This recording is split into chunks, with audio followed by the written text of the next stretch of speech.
Charles Allan Kwenin. Thank you so much for joining us for this lecture series and for accepting to present some of your research. Charles is currently coming from the private sector, but with extensive experience working within intergovernmental organizations.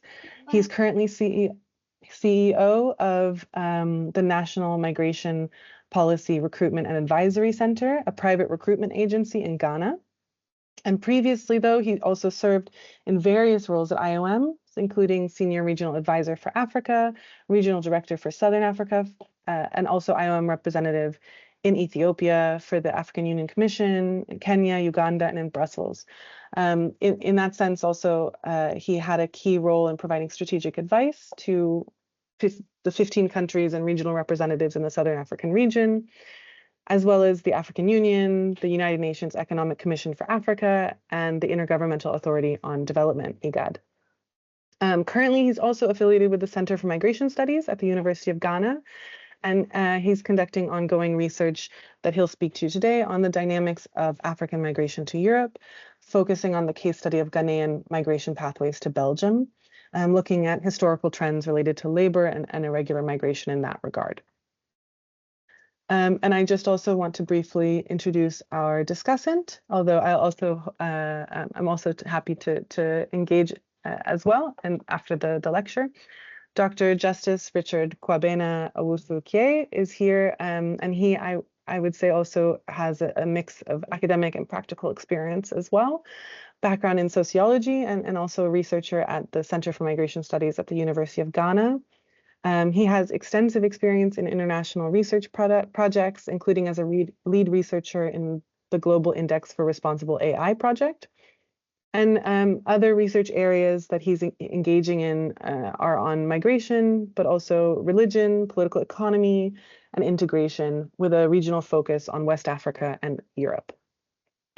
Practical experience, he has practical experience as well as academic.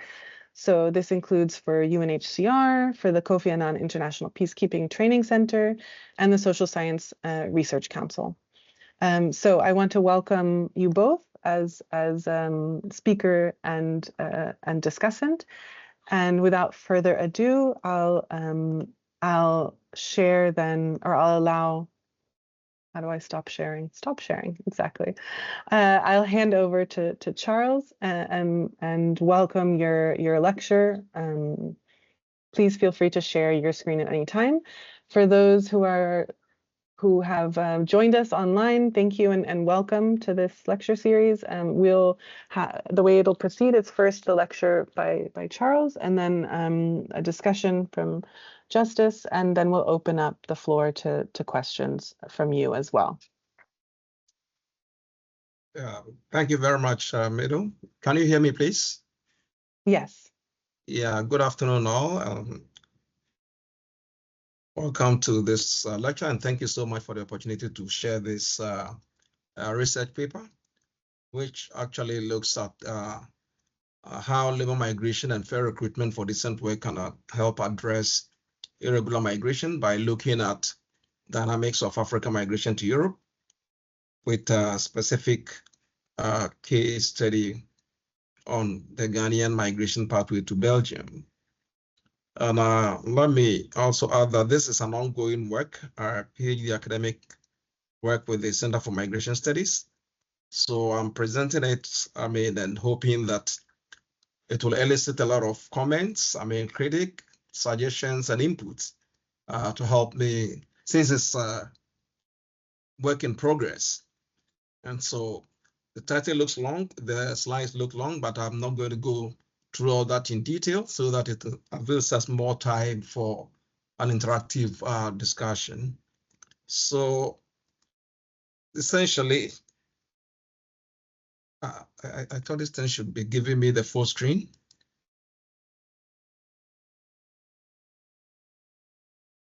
Okay, this is just the outline, a couple of outline that I'll be looking at, but wouldn't go all into the deep dive into them. But then basically looking at the African migration to Europe so that we can do some comparative analysis for the Ghanaian migration to Belgium.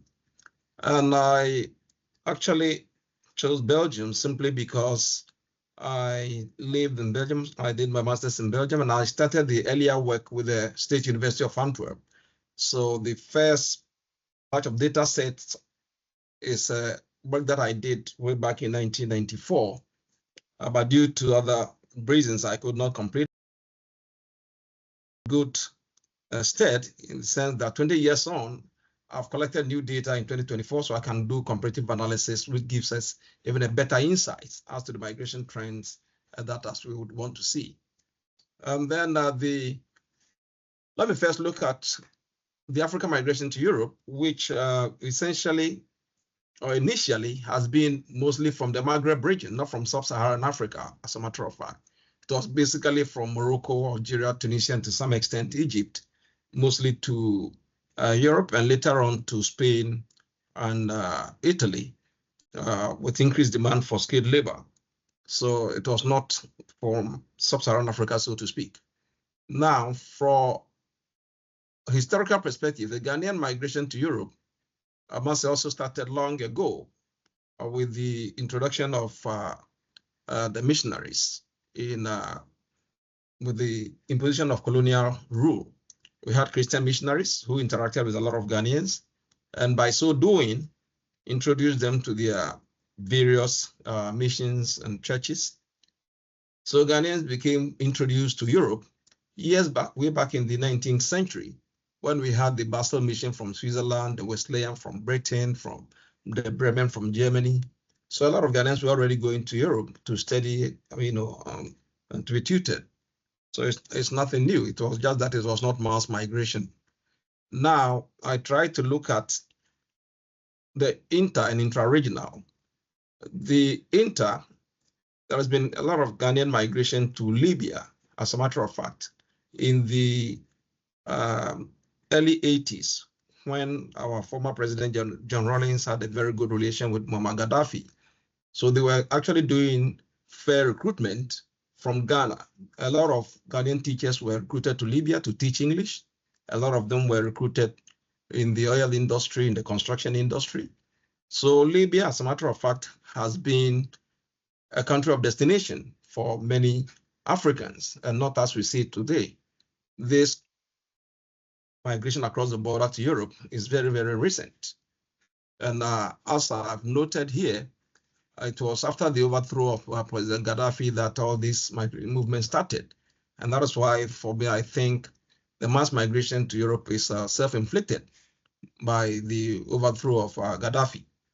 Now, when we look at the intra, that is within the West Africa region, we also have the mass migration from Ghana to Nigeria.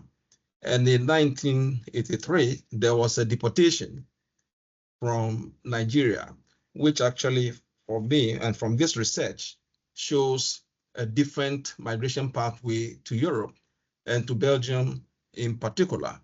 And here you see Ghana must go, which is a very popular word that was being used at the time that Ghanaians were being deported. It was a particular bag they were using to carry their jobs. But the deportation actually had a lot of effect: economic, sociocultural, political, and then humanitarian. And this, as we will see later, formed some of the basis for triggered the migration from Ghana to Europe, and for that matter, Belgium, so to speak. Now, I'm looking at the pathways to Belgium. In the 80s, because there was this mass deportation over 1 million Ghanaians back to Ghana as a result of crisis in Nigeria, both economic and political crisis, which I had already explained, a lot of Ghanaians were deported back home. But the issue is, once you deport people back home, the embarrassment, the disappointment, the frustration, the trauma, there is always the tendency for them to go back, either to the country where you deport them from, or they will find alternative ways to go. So at this particular time, Ghanaians didn't know much about Belgium. Even me, who went to Belgium to study, I know about Belgium as a country, but I didn't really know much because Ghana didn't have much to do with Belgium, so to speak. And the missionaries, there were no Belgians. The forts and castles that were built by Portuguese, French, and Dutch, no Belgian. So that is when they realized that it was a line of, least resistance, or a country where most of them could go. So they were using these connection men who were it was actually smuggling, so to speak. Well, so they identified Belgium, so they were going there simply because Belgium was not known as a country of destination, and neither did they know much about Ghana as a country of origin. So people were using impersonation to travel to Belgium with fake visas. And also because they had weak border management systems, no biometrics at that time, no Schengen. So it was very easy to, fake the visas to go.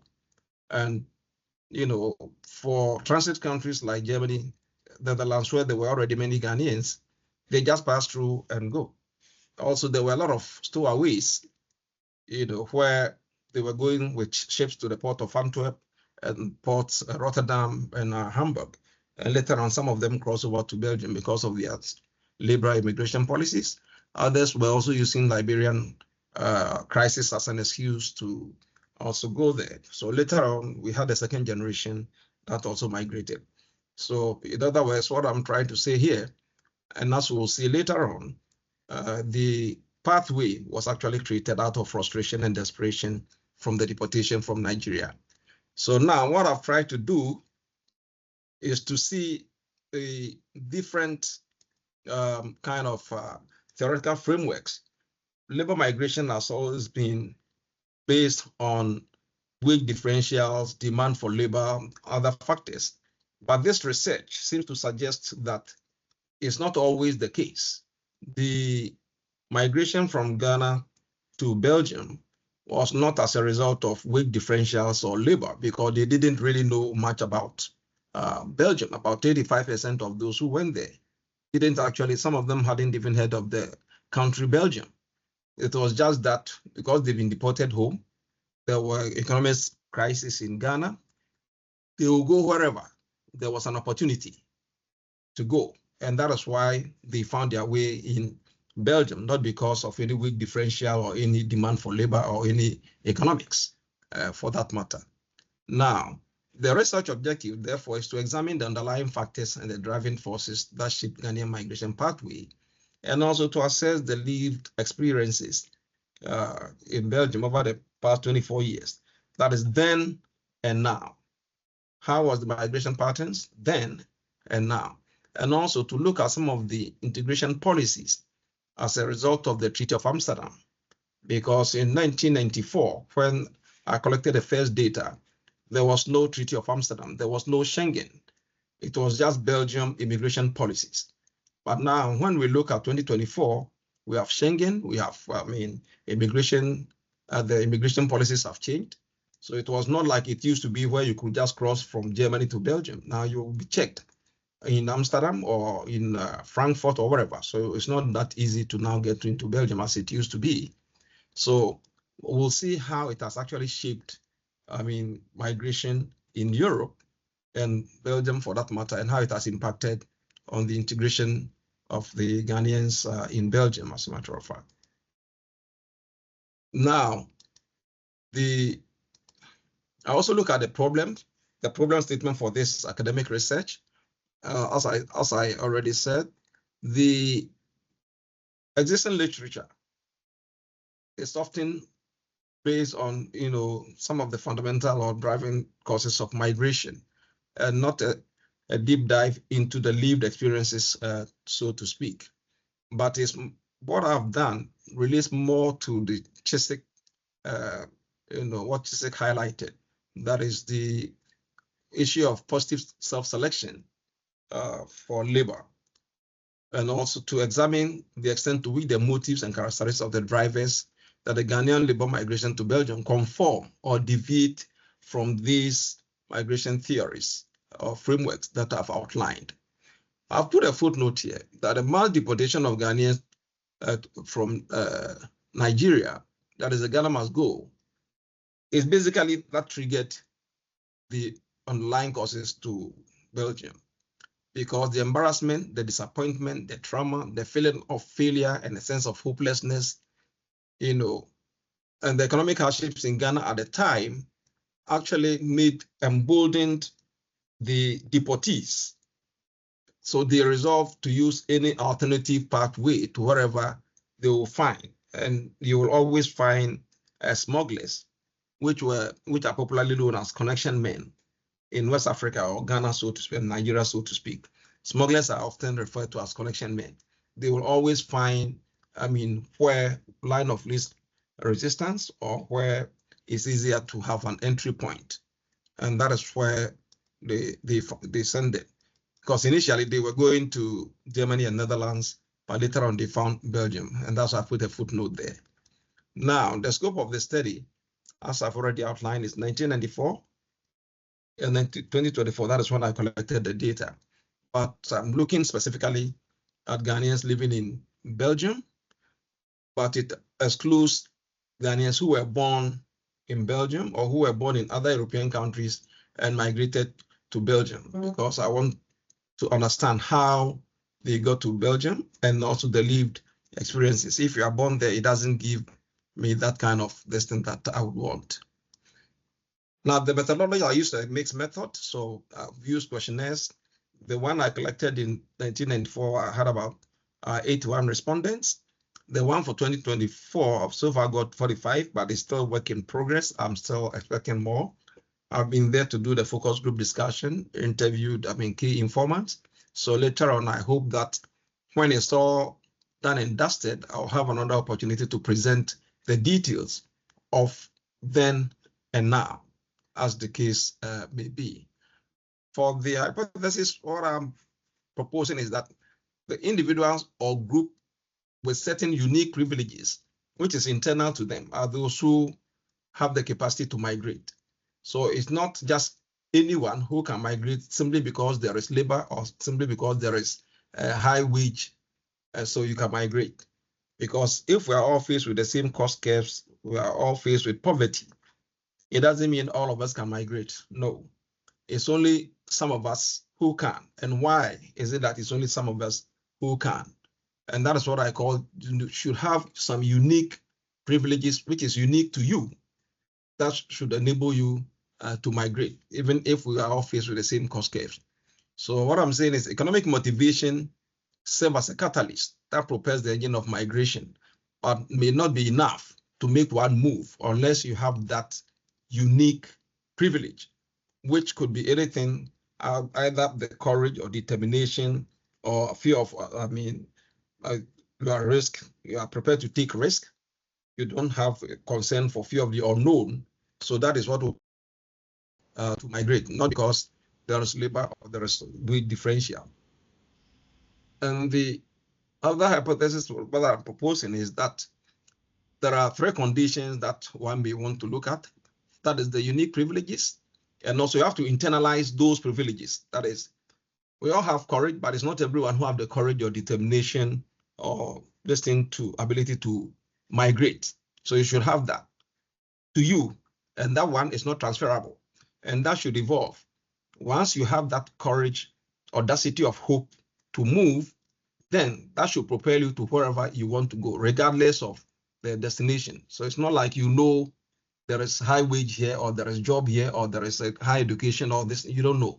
You just move simply because there is an opportunity to move, not about wage, not about labor. And then the Treaty of Amsterdam, as I had mentioned earlier, also had made a significant contribution later on when we look at the integration of the Ghanaians who were there earlier and now. To what extent has the Treaty of Amsterdam shaped or framed, contributed to or undermined the social and economic integration of Ghanaians in Europe or Belgium for that matter? Now, I'm also looking at some of the initial research findings. This relates to 1994, where 81 Ghanaians were interviewed. They filled the questionnaires, and we realized that there were high, when we look at the gender, about 65% of them were males and 35% were females. And at this time in the early 80s, the conditions in Ghana was such that females were not so known to be migrating. So why is it that 35% is a bit high in comparative terms? And that could again be attributed to the fact that, I mean, the economic hardship in Ghana could have been a factor why we have so many ladies who moved, I mean, who migrated. Also, when we look at the, sorry, let me go back a bit. When we look at the marital status at the time, we have a high percentage of married men and women, both from the qualitative analysis, but from my lived experience, I also observed that a lot of them were actually married to Belgians. Both the male and female were married to Belgians, which to a large extent facilitated their integration process, that is to formalize their immigration status and also to their for the integration, because a lot of Ghanaians were married to Belgian. Most Ghanaian men were married to Belgian women, and the women were married to Belgian men, which I think was a big contributory factor. Now, when we look at the Ghanaian community, we realize a high percentage of Ashantis. We had about 14 different tribes in Belgium, but 6 of them were very significant. That is the Ashantis, who, as we all know, in Ghana are still those who migrate a lot. Then the Achim, the Brong Ahafos, and the Fantis. But in Belgium, we also see Gans and Evers, which could also be either through the missionaries or also the ports for stowaways, as I'd already indicated. So the Ashantis, of course, constitute about 50 or 40%, and followed by the others. Now, when we look at the educational background, a lot of the Ghanaians in the 80s were not so highly educated at the time. A lot of them, as you can see, were in the elementary school, secondary school, and technical school, about 56.8%, as you can see in table 5. And the others were highly educated, that is the 22% at the universities. So there were 2 streams. Either you are highly educated or you are not. And that shaped the work that you could do at the time in Belgium. And also when we look at the professional qualification, I classify them as unskilled, semi-skilled, skilled, qualified, and highly qualified. Now, when we look at the unskilled, semi-skilled, and skilled, they constitute a very high percentage. That is, the unskilled and semi-skilled alone constitute about 52%. But at this time, most of the women were actually in prostitution. And a lot of the men in that low range category were actually pimping them. And it was something that was very well known at the time in Belgium. Or they couldn't speak the language, they didn't have the skill. So the immediate language was prostitution, where they didn't need to speak much. But for the highly skilled, they were either pursuing higher education or, employed in high professional jobs. Now, when we look at the reason for migrating, it also shows that those in the lower skilled, the unskilled, the semi-skilled, and the skilled constituted, the higher percentage that is seeking asylum, because the unskilled constituted about 62.5%.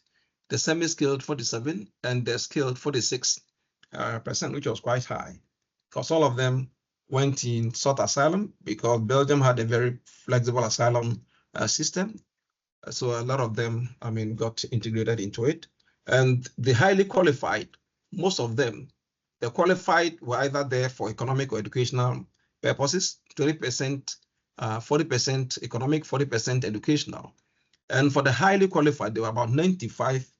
It means that for the highly qualified, they were there for academic studies.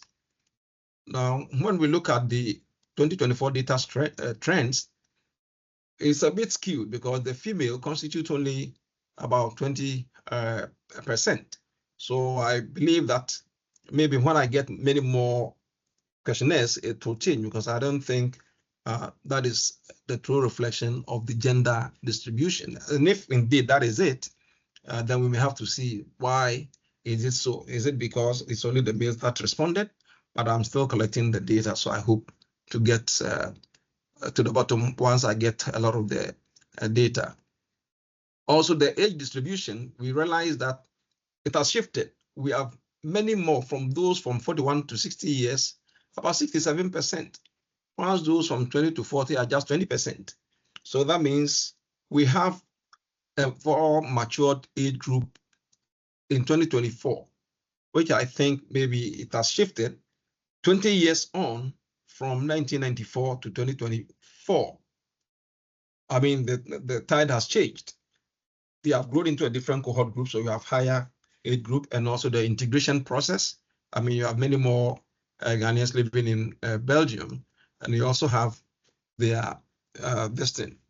Now, when we look at the data sets, the marital status, we find a significant change.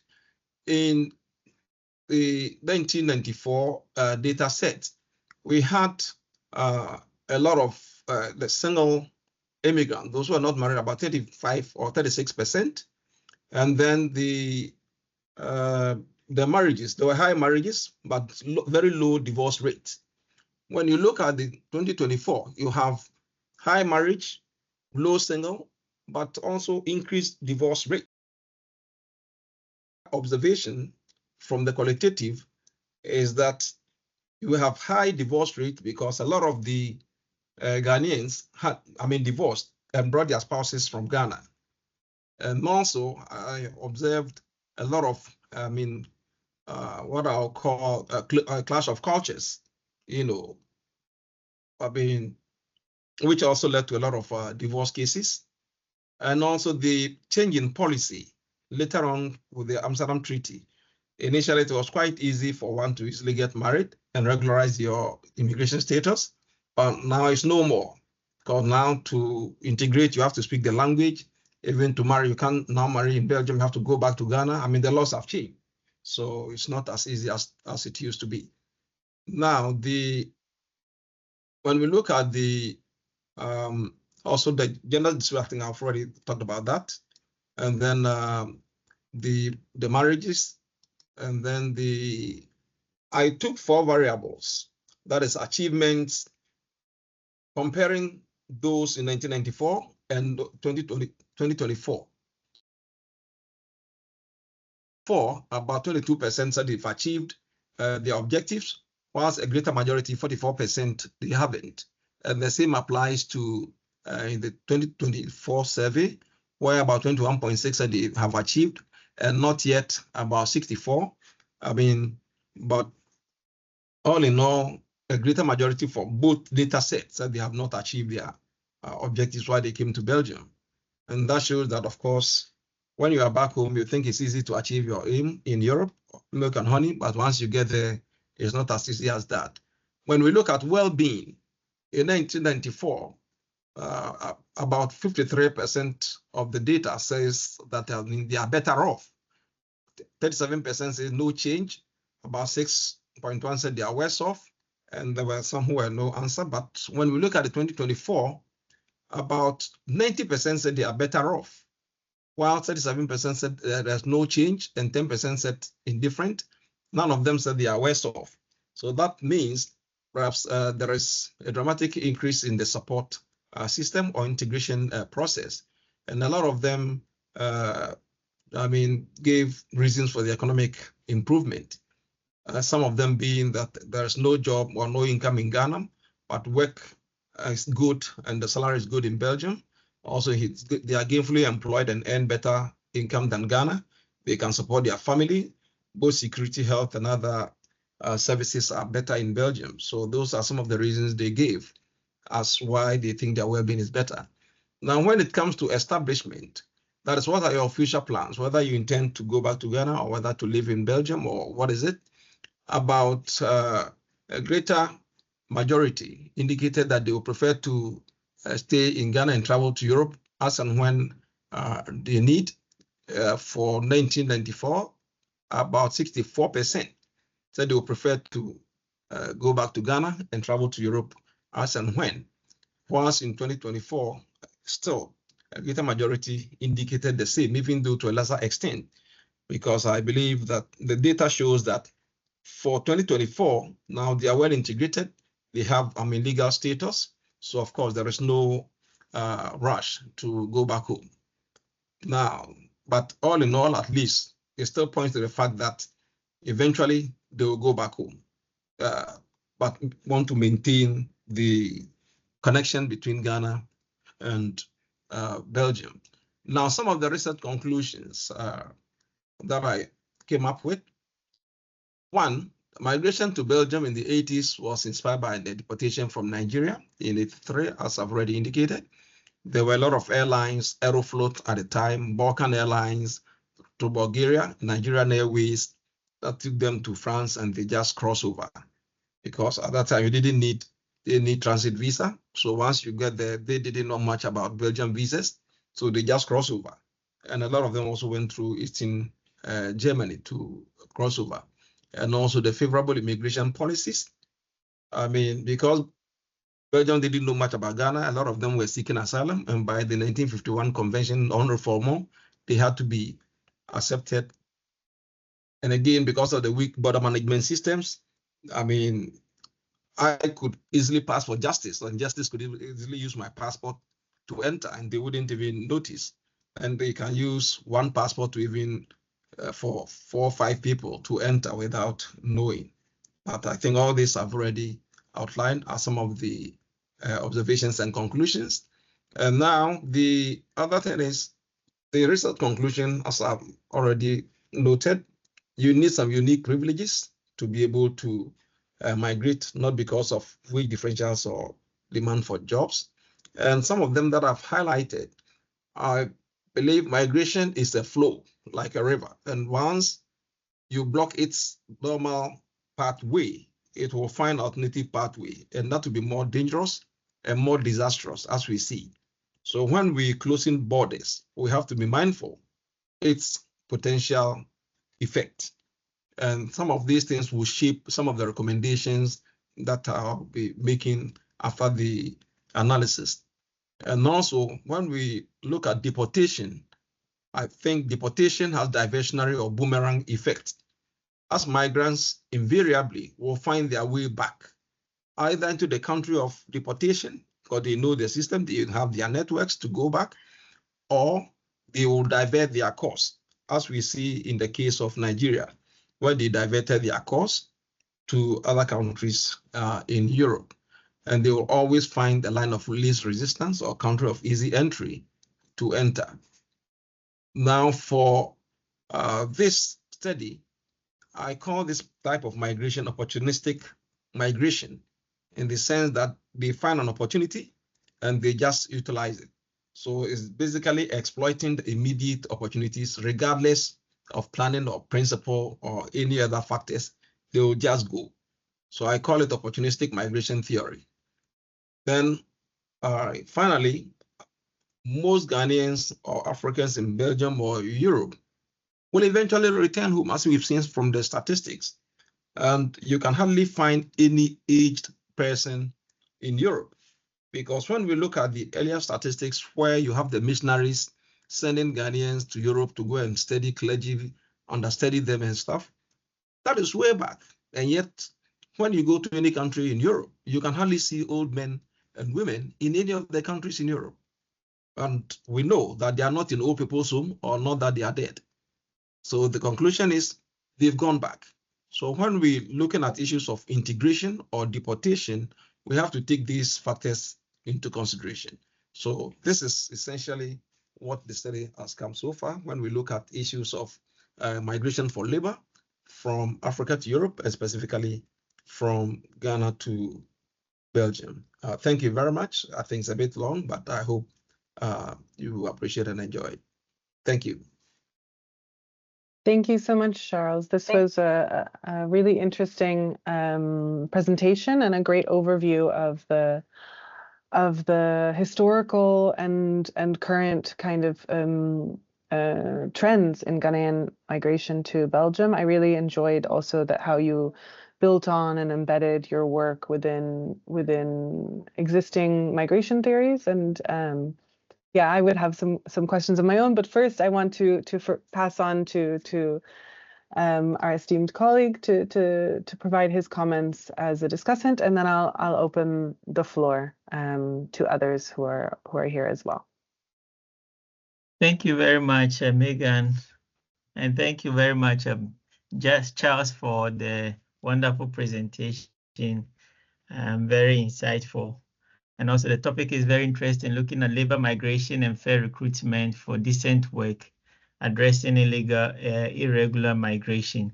So looking at the topic, I see labor migration and also fair recruitment for decent work. So I just, from your discussion, I saw that, yes, labor migration, what actually does it entail? So because in the sphere of international migration, it continues to dominate the discussion, that is people moving from one place to another, or moving from origin country to the destination country, mainly Europe, for work. And it seems to be linked strictly to economic migration, but as can be seen, is very the meaning is multifaceted and also complex, because in this neoliberal era where everything is monetized, people would migrate for family purposes, also for asylum seekers or refugees, are compelled to somehow work and then engage in some economic activities because of cost of living. So it brings to my attention the point that labor migration is not actually, cannot just be linked to economic migration. It goes beyond just economic migration, because once you are in the system, or once with the neoliberal system or the capitalist system, where cost of living and everything, once one enters into the destination country, there should be an economic activity. And then once there's an economic activity, then the person falls into that labor migration. So the migrant engaging in wage and in something that gives income. So once this person enters into it, then there's the question of the fair recruitment. How can a person enter into the labor market and be recruited fairly? So that then brings the question of fair recruitment to migration. Is true in terms that the next point about irregular migration comes in. But first, maybe those who are already in the system, how do we consider when it talks about the fair recruitment for decent work? And see that this, in terms of the fair recruitment for decent work, and also the Global Compact on safe, orderly, and regular migration talks about a bit about that labor migration. And also, I think in 2014, when the ILO first they launched the Fair Recruitment Initiative with 4 main objectives, trying to bring about how do we recruit labor fairly. And one is about the promotion of labor standards, and also the second one about fundamental principles and rights at work. Then the third one is on the creation of greater opportunities for secure and decent employment, and also lastly, the coverage and effectiveness of social protection. So looking at all these 4 points, which are very fundamental in terms of fair recruitment, because without fair recruitment, there is also the problem of decent work, because if the process of recruitment is not fair, then there is going to be a challenge of how do I actually the rights of the workers, and considering migrants as somehow a special group of people, even though fair recruitment is not just for migrants, because once there is that kind of policies of fair recruitment, then it extends not just to those who have entered, but also to the autochthones. So that is something which is very important and very interesting, looking at the topic of and the discussion. And then the question then comes to these irregular migrants. How do we actually consider them in terms of, so that is the case and the study about irregular migrants. How do they fall into fair recruitment if the system does not recognize them? So that is something that comes to mind in terms of processing irregular migration, because fair recruitment for decent work, but these migrants are somehow invisible in the legal system. So how is it possible that they are able to engage into fair recruitment? Their process of entering the labor market is fair. So that is something which comes to mind in looking at the topic. And also the question of about the gender, because from the ILO report and also from different international reports, sees that the gender gap in terms of unfair treatment in the labor market or in terms of decent work, the gender gap is still very high. So, and it might be also higher within among irregular migrants. So how do we actually bridge this kind of gender gap in terms of fair recruitment? And also the point about gender, when obviously fair recruitment and then the policies are nation state bound. So even though there are different international treaties, nation states have to rectify them. So the question of how and also bringing it to the Link4Skills project, where we're talking about the migration skill corridor. In any way, have you thought about migration skill corridor, whereby there's origin countries and then the destination countries entering into some kind of activating their corridors, activating that link to be able to bring about fair distribution of labor, so that the issue of that triple win comes in, the issue of triple win, whereby the migrant, the origin country, and the destination country, all these agents do benefit from the process of migration, and not bringing about one side benefit, or one part, maybe the migrant or the destination country or the origin country. So it's that kind of the migration skill corridor. That is a question, and also that is something still reflecting on. Can that be a way of dealing with fair recruitment or for decent work, so that all agents or all actors involved in the process are able to benefit? So the benefits might be, but that is benefit from the process. So can that be a way out? And that is actually the question that the Link4Skills project is trying to answer or try to address with also the field work, and answer that migration skill corridor. Though there are so many skill corridors, for instance, as you mentioned, in terms of Belgium corridor with Ghana still, even though now the numbers have increased, the corridor still is actually very inactive, or somehow not dead, but inactive. So is there a way that maybe with your research coming out with some proposal to reactivate or to activate? I know the language continues to be a problem when it comes to Belgium, Ghana, but if Germany, Netherlands, there's some kind of corridor, but not also a bit active than that of Belgium. Is there a way of, through your research, re-energizing that corridor so that the process of recruitment will be a bit fair among the various actors involved in the process?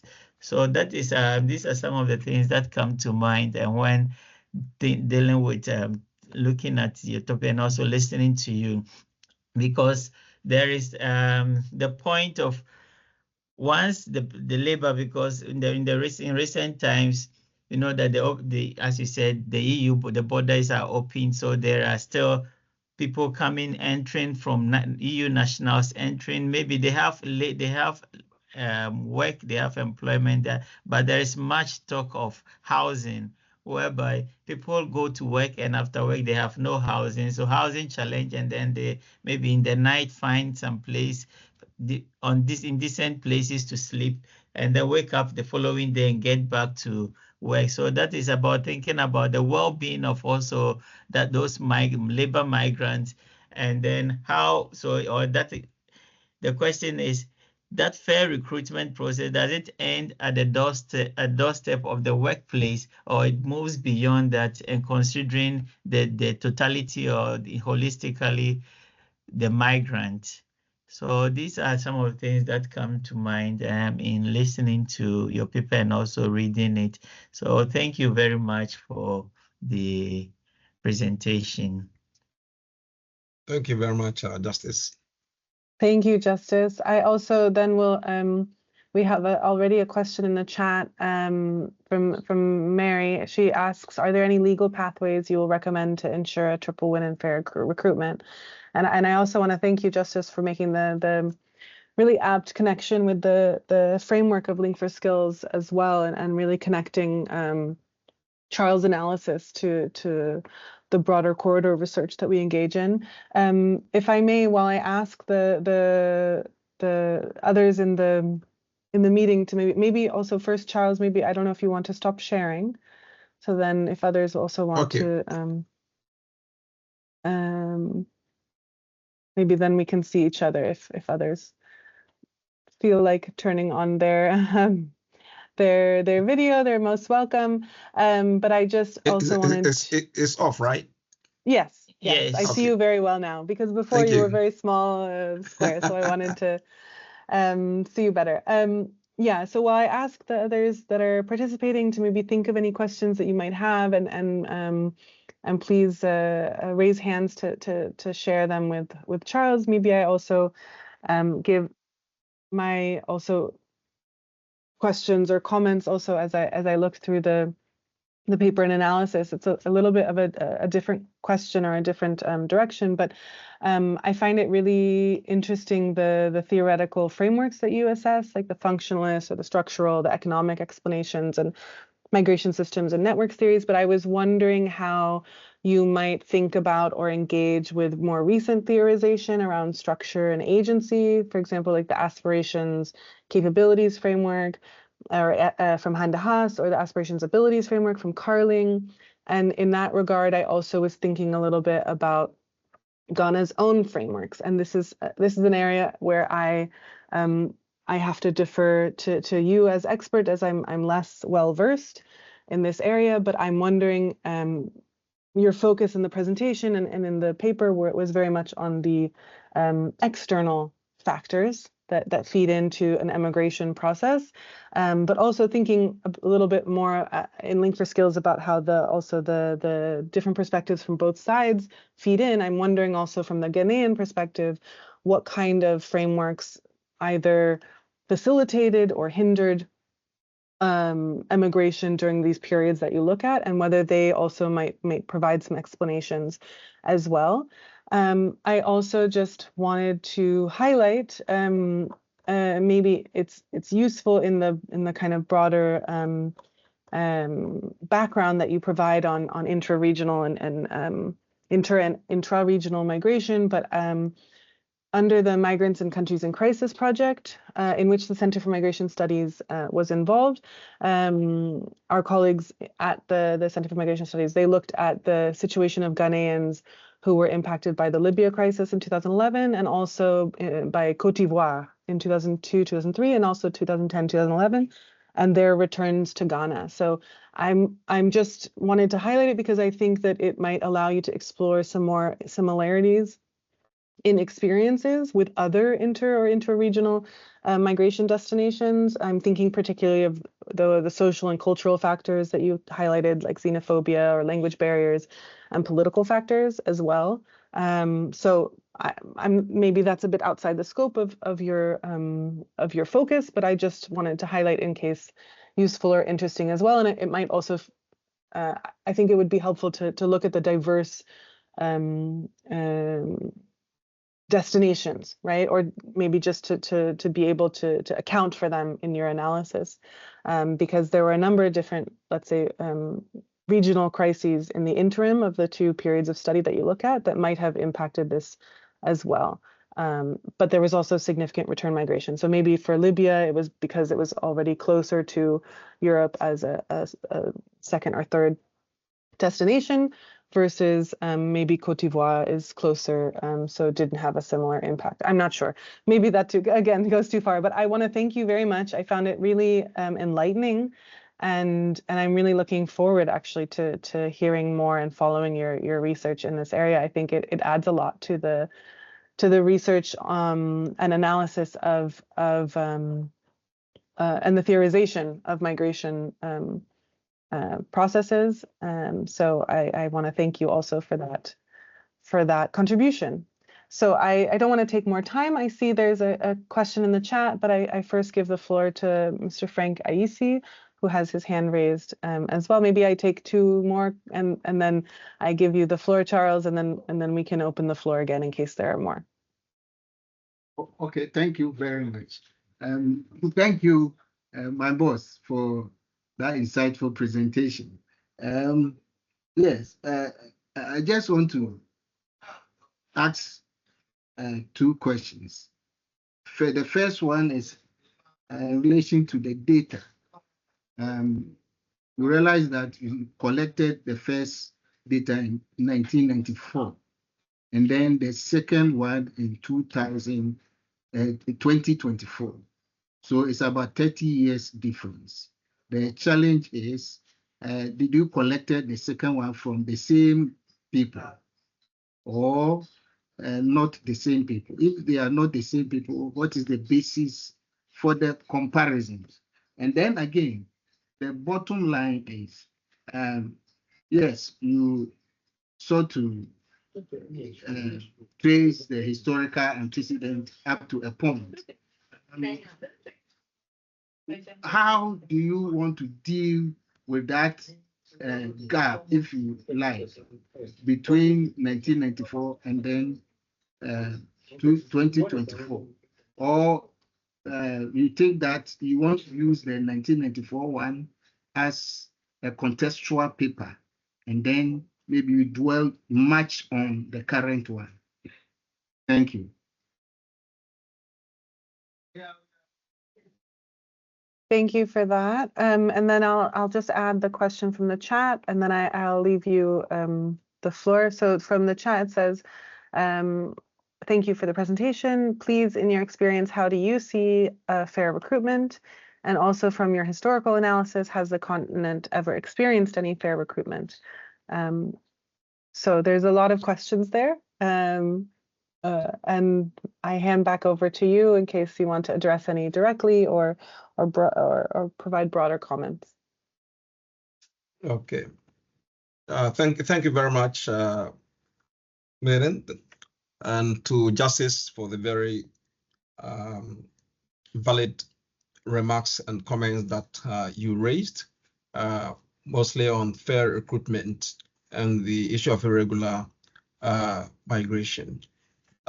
Yes, indeed, when we're talking of fair recruitment, we're talking of recruitment according to the law that fulfills the basic fundamental human rights for migrant workers, portability of benefits and rights of migrants and all that.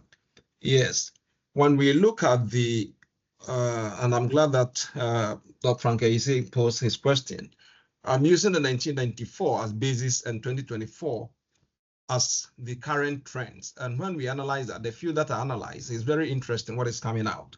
So indeed, yes, when we look at the Belgium situation, those who went there earlier actually had easy access to the Belgium social welfare system, because you go there, they had a place called Petit Chateau, where because of the 1951 Convention of Non-Refoulement, they just listen to you, you go to Petit Chateau, and then you find accommodation, and you were given social welfare, and you could look for a job, so they could easily integrate. So in fact, there was openness and there was fairness in the recruitment process.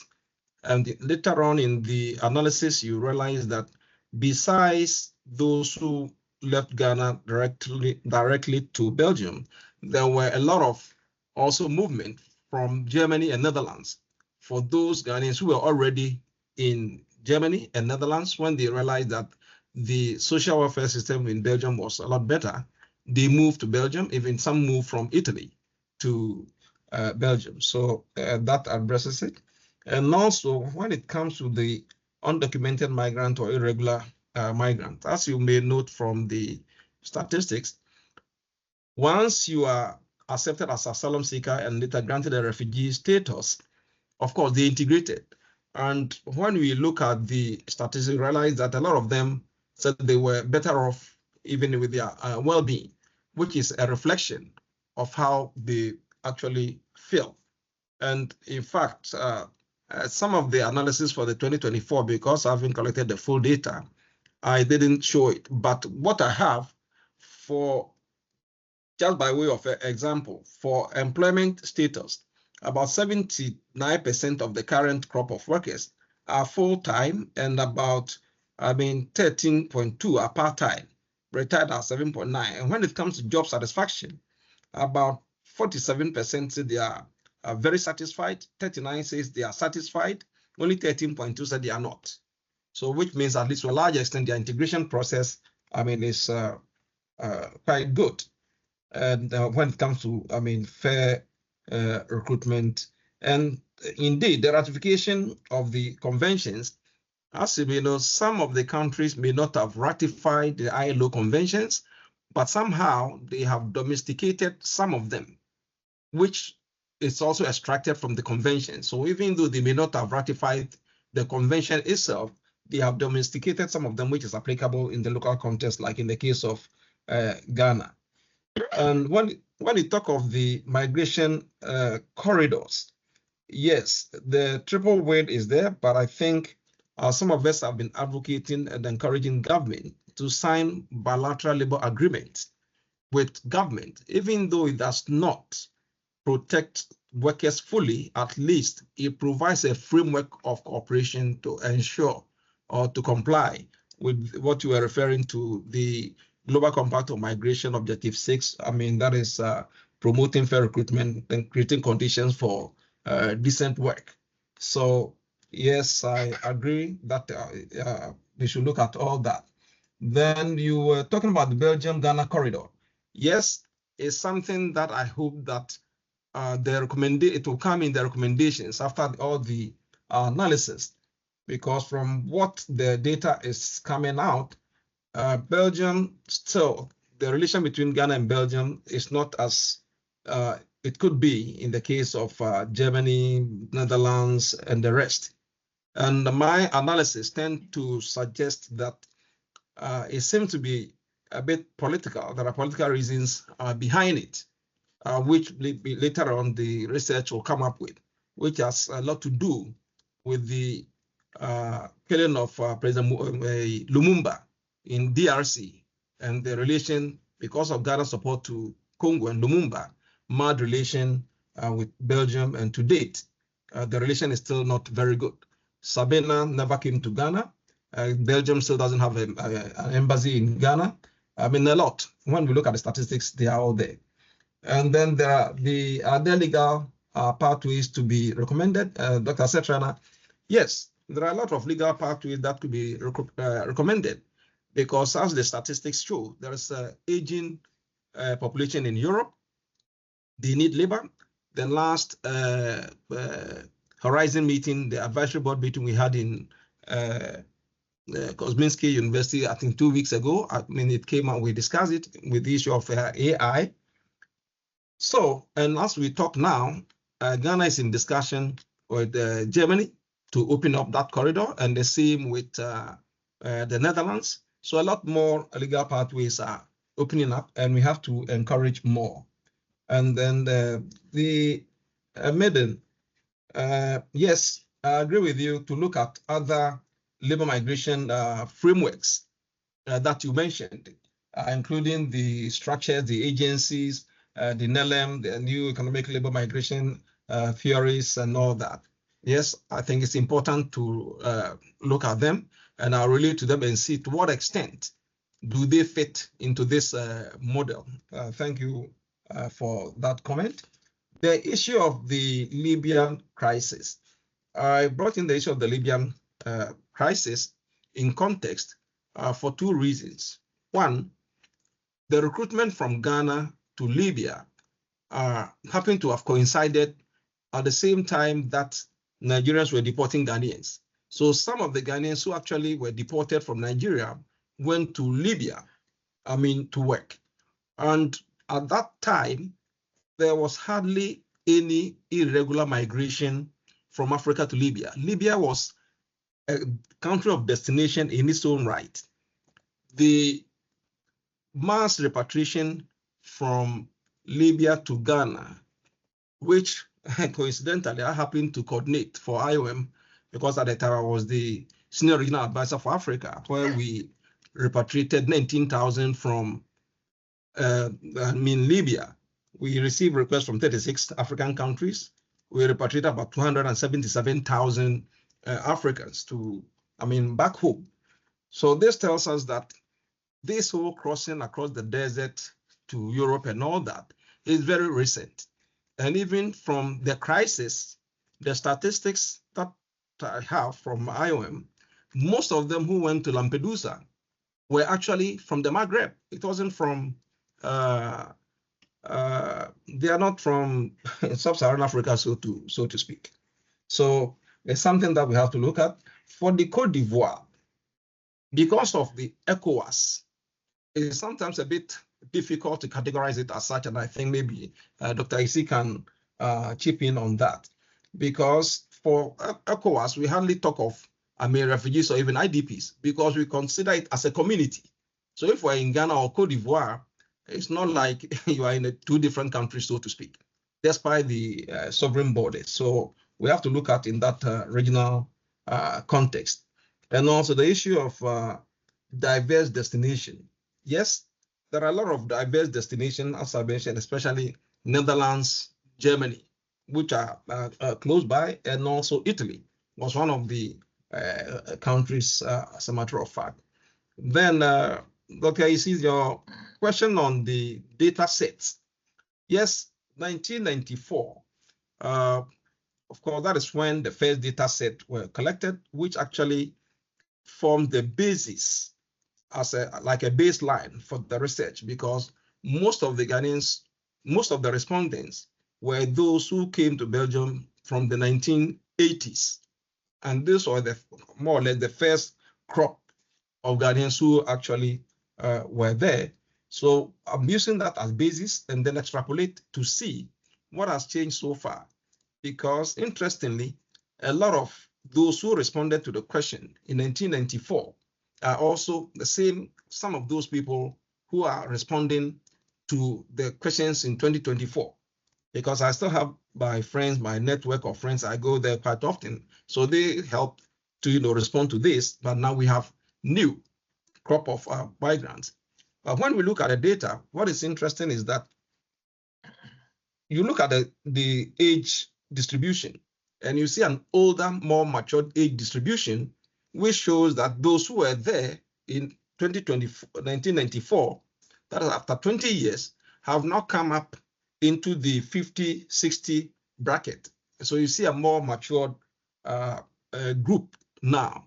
And that is why you see that a lot of them feel well integrated. And all those ones I knew got married to Belgians, they all got divorced. They brought in their Ghanaian wives, even the females, it was the same thing. So some of this is from the qualitative data and from the focus group discussion, which I know was indeed what the issue was. So in between, I think since there's a number of the same people are responding, in between, it fills the gap. That is from 1994, then and now. They give a lot of information, even what was happening at the time and what is happening now, which more or less has been framed and shaped and influenced and inspired by the Amsterdam Treaty that I'm looking at. So let me pause here and see if there are any other questions that I'll be able to address. Thank you. That was great. You managed to cover everything, and there were quite a lot of comments and questions to you, so very impressive.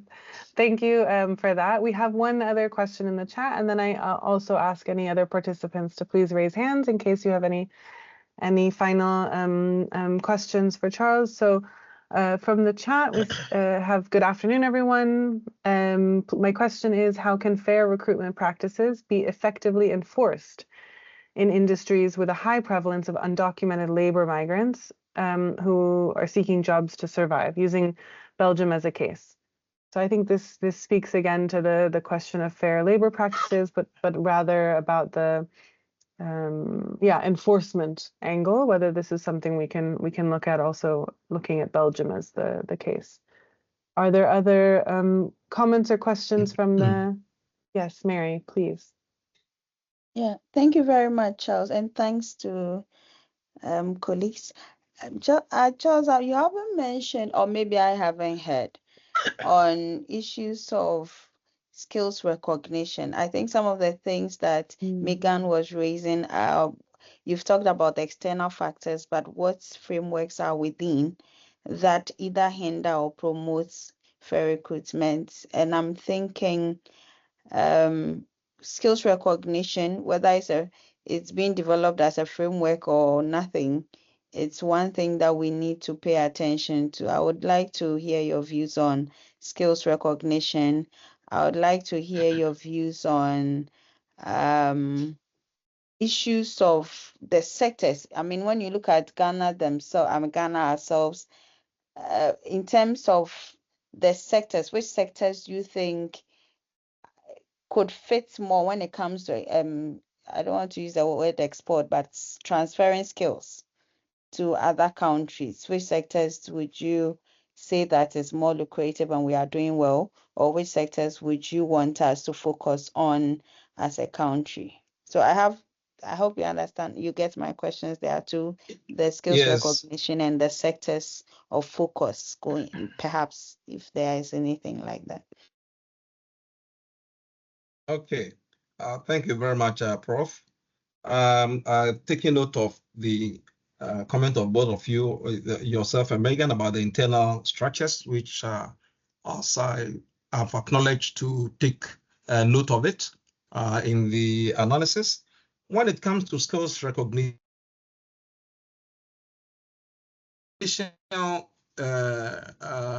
finding that is coming up, a lot more of the Ghanaians have actually acquired new skills, either on the job or formal training as part of their integration. So a lot more.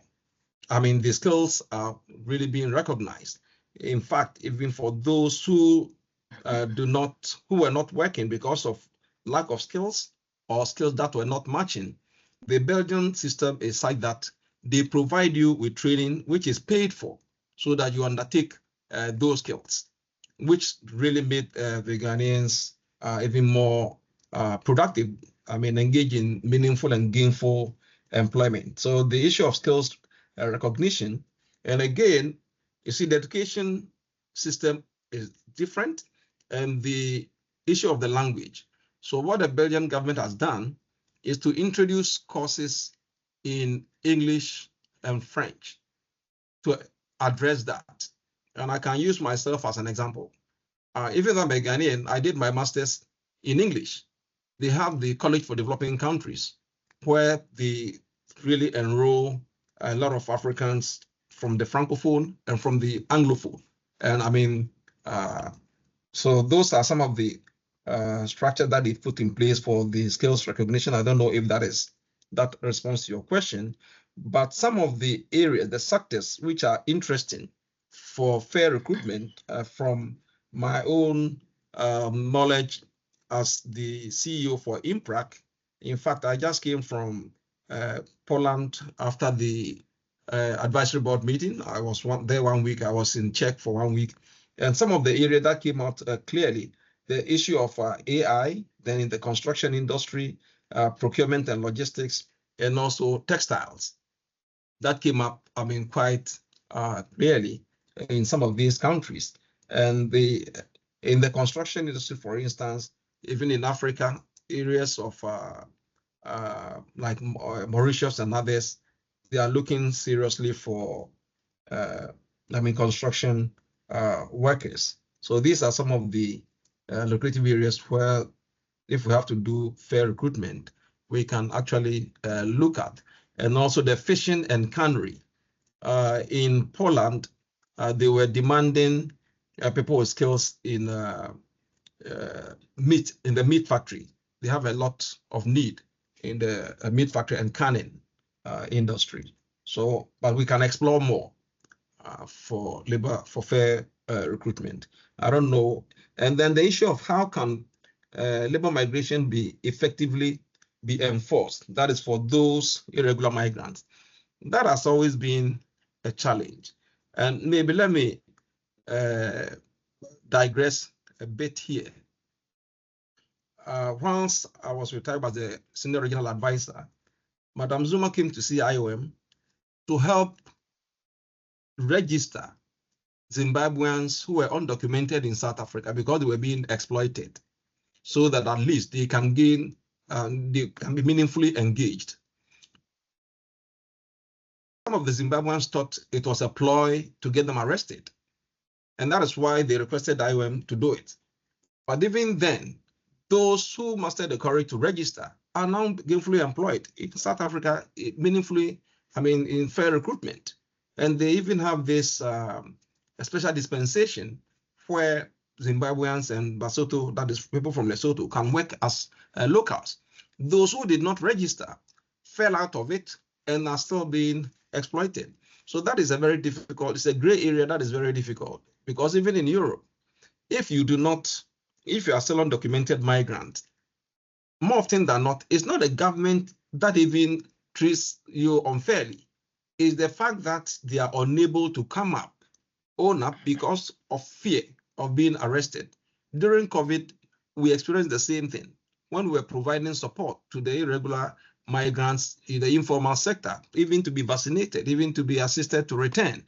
They fear that they'll be reported, so they were still not coming out. So that has always been a big challenge, because they don't trust the government that if they come up, they'll be duly registered or whether they'll be deported. So it will always be a challenge until we address the credibility gap with the government, especially when it comes to immigration. But bilateral labor agreements, to a large extent, could address that, and also possibly, as some of us have been recommending, to have labor attaches to some of the selected missions so that they help address some of these issues. That is the grievance mechanisms, because in the absence of labor attaches, it becomes difficult. That is what Philippines has done, and it's working well for them. So we can borrow from some of these good practices. I don't know if that addresses your question, please.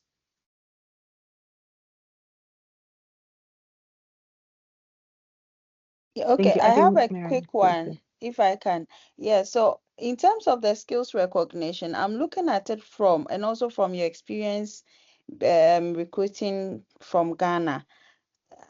In terms of recruiting beyond Ghana and maybe to Europe or to, for instance, when you talk about the skills, this project where you are the advisory board member, we are looking at Ghana,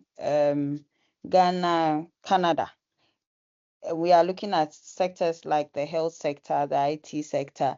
What do you think will be a challenge in terms of skills recognition? Is it something that we already have some guidance on how our skills can be recognized elsewhere, or we still need to go through some processes? So if you can share some light, if you can throw some light on that. Yes. For some of the sectors, there are international guidelines. When it comes to the health sector, for instance, for nurses and doctors, normally you'll be expected to pass the Medical and Dental Council exams of that country, and they all have their own exam that you have to sit. The case of UK are flexible because we use mostly their academic curriculum, but for like a registered nurse in the US or Canada, you have to pass that exams. And that is a challenge, because even if anyone wants to come to Ghana to practice as a medical doctor, you have to pass the Ghana Medical and Dental Council exams. So that is the challenge, because they use different methods and protocol in the medical practice. You have to do that. So you have, it's just like accounting and other professionals. You need to be a member like ECCA or AIBA, to be recognized. But for some others, like construction and things, they are quite flexible in that sector. But for the health sector, they are quite strict. And also when it comes to even architecture or pharmaceuticals, there are certain requirements that you are often required to undertake. And again, when it comes to the recognition, even the medical assessment also differs from country to country.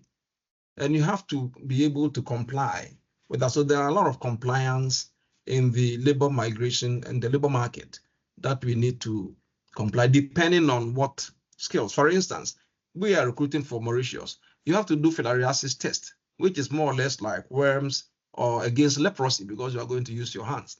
But in other professions, they wouldn't need that kind of test because that is not required. So every country has its own protocol and requirements, and we have to, just like Ghana, and we have to comply unless there are special agreements between the two countries where it could be waived. Thank you.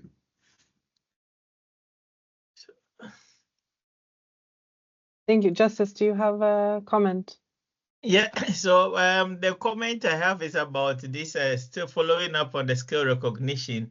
Then is there a way that maybe you call it a bilateral agreement, but in terms of the training, still I prefer using the corridor kind of a skill corridor, establishing that the process of training that will be able to have that link and bridge that gap in terms of education, so that someone finishes nursing in Ghana and then finishes nursing in Canada and there's a problem. So once that kind of corridor is created, can that be a way of helping just even from the very beginning, from the training level, to bridge that gap and to create that fair recruitment? Because otherwise a nurse in Ghana maybe going to Canada will not be able to practice. And I know as of now, maybe Canada will be recruiting them as care workers instead of nurses. Yes.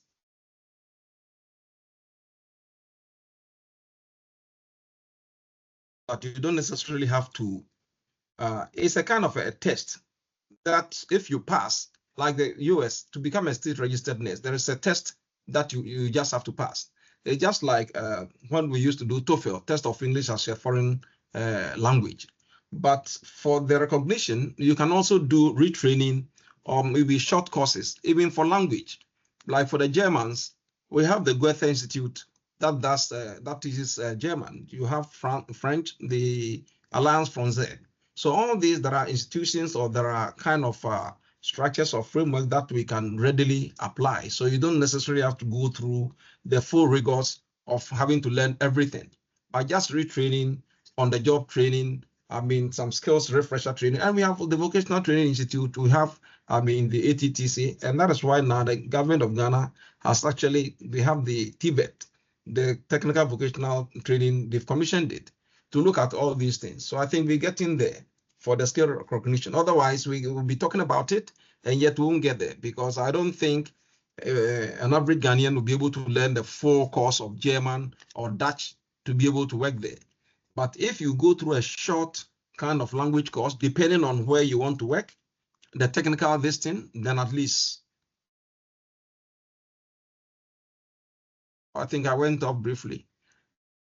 Yeah, so I think we can look at those short courses, retraining, refresher courses, to be able to do that for the skills recognition. And I think it's something we can agree with the government. What are some of the basic, tests or courses or requirements that can be fulfilled to enable us, engage meaningfully to be recruited? Otherwise, in the absence of that, we'll be talking shop. But I think there are examples that we can replicate. We have a lot of, Filipinos going to Japan, nurses going to Japan and all that. How do they do it? We can learn from them. Thank you. I think this is a really stimulating conversation, and a lot of has encouraged a lot of thought-provoking discussion and questions. I see there's one more hand raised, but we're coming to a close. So maybe I ask the one final question to take the floor, and then we'll close this session. Please, the floor is yours. Tete Padi. Someone has their hand raised. No, my hand is not up. Yeah, I think the party's hand is raised. Yeah. Sorry, it was an error. Okay. No. Okay. Okay. Good. Are there, I don't know if Justice, you had any further clarifications based on Charles' response?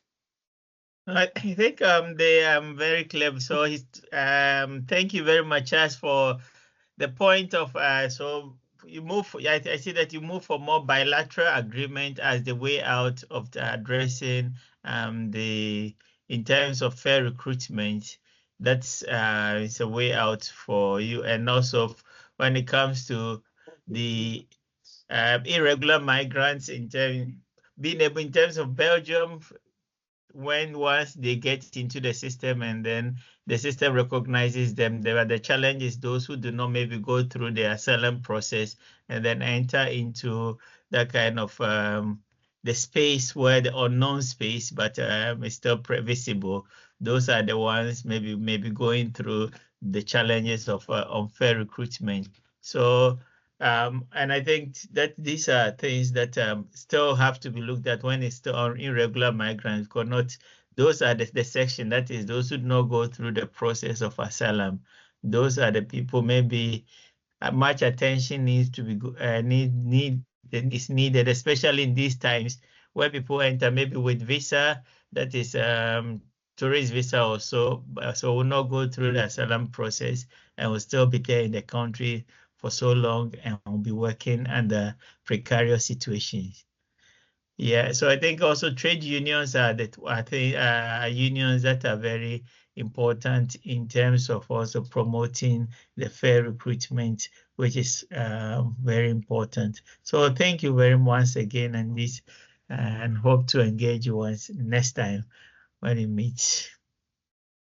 Thank you. I don't know if I can add, that was the most perfect closing statement that I could even think of. But then it's my role here. Yes, please. Sorry, yes. if you don't mind, can I make one or two comments before you close, if you don't mind? Yes, a quick one. Please. Yes, the floor on is the Justice and the colleagues, on the issue of the fair recruitment, ensuring fair recruitment, I think the issue of the bilateral labor agreement, I mean, in theory, provides a framework, but in practice, as a CEO of a recruitment agency, I think the contracts that the migrant workers sign even ensures better, fair treatment, because the bilateral labor agreement is a framework of cooperation, okay? And governments or employers can easily abuse it anyway. All the abuses that takes place, there are some of them where we have bilateral labor agreements. But if you have a contract that tells you the terms and conditions before you depart, that has a better assurance. Two, the grievance mechanism. It's important to have grievance mechanism. In the last advisory board meeting we had about 2-3 weeks ago, the issue of having partners at the countries of destination to also ensure that at least the terms and conditions are met. It's also another thing. And finally, I think we also have to review some of our sending government policies, which are in themselves, I find discriminatory. Okay, so I think we need to review some of these things, because I don't see why some countries should be charging exit fees. Why should we expect an employer to, pay an exit fee if I'm recruiting your national? And why should they be, migrant workers be paying exit fees when lecturers are not paying fees when they are going on sabbatical leave, or when doctors are going? That is discriminatory. So there are a lot of things that we have to look at, even at the home front. If we talk of fair recruitment, there are a lot of things that we need to look at both ends. So those are just comments that I thought I should flag, so that even as we look at the countries of destination, it will also be important to look at reviewing some of our own internal labor migration policies and standard operational procedures that are applied when it comes to fair recruitment. Because you cannot say, the employment agencies should not charge, and yet they have to pay exit fees or pay to the government. And how do they get their money? Or how do they break even or support this thing? So And that's a comment that I just wanted to flag. Thank you.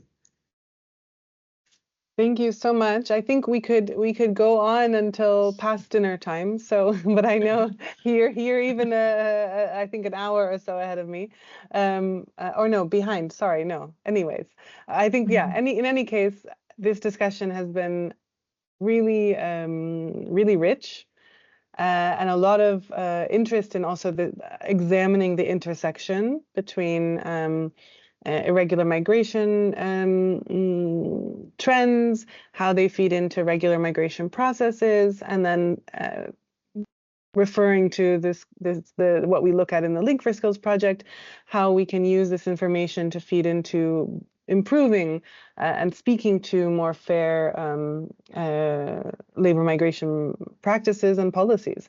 So I want to thank you very much for this this stimulating lecture, and also to everyone here, and particularly to Justice also for your discussion points, which I think really pointed to some really important areas where we can take it up, I think, further, maybe in another episode of the series, I hope. And I want to then also thank everyone who's been here for this whole session and contributed with your questions. It's also added very much to the discussion as well. So with that, I'll then close this advisory board lecture series on labor migration and fair recruitment for decent work with a focus on irregular migration. And Emile, I'm not sure if the next session is already announced, or otherwise. Not yet. No, not yet. Then please keep an eye on our socials and future announcements for the next upcoming lectures that we'll be having. So everyone, wishing you a nice, lovely evening and a great rest of the week. Thank you Thank you very very much, much, Maegan. Megan. Thanks to all of you. Yeah. Thank Have you. a Have a nice evening.